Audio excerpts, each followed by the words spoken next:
What's up, guys? It's Frankie here, and I want to help a lot of you guys who are out there trying to get your first client. And for those of you who already got a bunch of clients, this will still be helpful.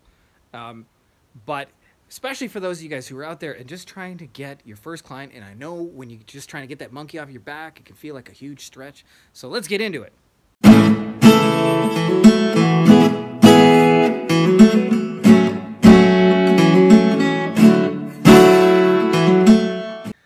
All right, by the way, getting your first client feels like this huge deal until you actually have a bunch of clients, and then you'll realize it's actually not a huge deal. And for me, by the way, there were no courses, there were no mentors. I started this shit in 2007. I went 2 years, by the way, without my first client, and broke, sleeping on my girlfriend's couch, and being told I should get a job, and what a loser I was every day. And you know, it's hard when you have those anti-cheerleaders in your life, and I know you guys who are watching this channel who are just beginning have those kind of things. So here's the deal with getting your first client that nobody will tell you, okay? There are probably 3 main things that keep people from getting their first client, okay? And I'm going to save the most important one for third because it's not what most people think it is. The first is they don't simply get in front of people and make offers. They do a lot of things that are preparing for it, like I'm gonna make videos, I'm gonna make my website. All of those things are just robbing yourself of time, energy, and money. 8 stolen bases. High fly ball, well tagged this time, and Junior going back to the track. The wall makes the leap and makes the catch. Amazing catch by Junior as he takes up. Getting robbed. So that's really it in a nutshell. You got to get in front of real people and you make offers. And I'll tell you, when it comes to making offers, the second thing is people make offers that are hard to say yes to. And I'll tell you the 2 biggest things that people make offers that are hard to say yes to are, 1, it's not really specific enough, or it's too big. It's like a marriage. It's like, hey, I just met you and this is crazy, so buy my shit. And it's simply just too big of an ask. Like, it's like, hey, I just met you. You seem really cool. Let's get married for the next 12 months. And you see this in the form of like, hey, I just met you. Do you want to pay me the next 12 months for SEO? Right? So you want to think about something that you could do smaller, more like precise, more Luigi-like. Bingo! Ho, ho, ho, ho. Bingo! Ho, ho, ho, ho. I used to always pick Luigi on Mario Kart, by the way, just so I could hear that every time I shot somebody with a turtle shell. You play enough Mario Kart, you can even snipe people with the green ones. So this leads into my third thing, and this is actually the single biggest thing that keeps you, or keeps most people from getting a client, is they don't actually know what they would do if a client said yes. And what you want to think about is if you make the yes or no decision a like big heavy thing that they need to think about, and you need to get to a yes, then what'll happen is you'll make it a big heavy decision and people will feel the heaviness of that decision and they won't make it.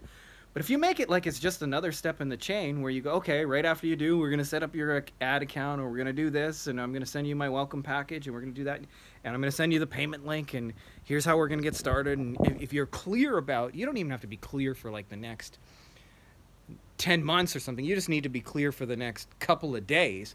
But if you know exactly what you're going to do after they say yes, and exactly how you're going to produce them some kind of meaningful result, the whole thing will get easier because you'll just exude that confidence. And I'll tell you just like a couple horror stories, so I'm not like picking on anybody in particular. When I was first getting started in the lawyer market in 2016, after like years of working with plastic surgeons and things like that, one of the things that I found is like I had just been on a bunch of sales calls and I probably heard no like 40 times in a row. And so no just became the normal. And like I'm saying to you guys, I made this big yes or no decision. I didn't even know what I would do when somebody said yes. So I actually got a lawyer. His name was Timothy, and Timothy said yes. And I was actually shocked by it. I was not expecting it. So I said, okay, everybody had told me you take the payment on Stripe. I'd used PayPal all these years, but I decided I'm going to use Stripe. So we went on Stripe, went to go process Timothy's card, and it didn't work. Stripe gave me some kind of error. When I hung up the phone, said, I'll call you back. I need to figure out what's going on here. And I messaged Stripe, and they took 2 days to get back to me, and they told me, oh, you got it in sandbox mode. It's like the test mode. You got to turn it off of sandbox mode on the real thing. And by that moment, Timothy bailed. So I actually got a client to say yes to my package and still fucked it up. So you guys out there can't be doing worse than that. But you better believe after that happened, the next time I figured out exactly how to process the payment and exactly what would come after and exactly how I would onboard them. And then what ended up happening is the yes or no decision was just another link in the chain, just another step in the journey. And so what ended up happening is when people said yes, it was not this big heavy decision. I knew exactly what we were going to do, how we were going to do it, what they needed, all those things, how to set up their expectations. So I'll tell you, if you're out there trying to get your first client, I always compare it to this. Like as kids, Canadians do this, by the way, is in wintertime, we knock on doors and we ask people, as a kid, like to make money, you say, do you want me to shovel your driveway for you? And the people say yes. And then when they do, you get busy shoveling the driveway.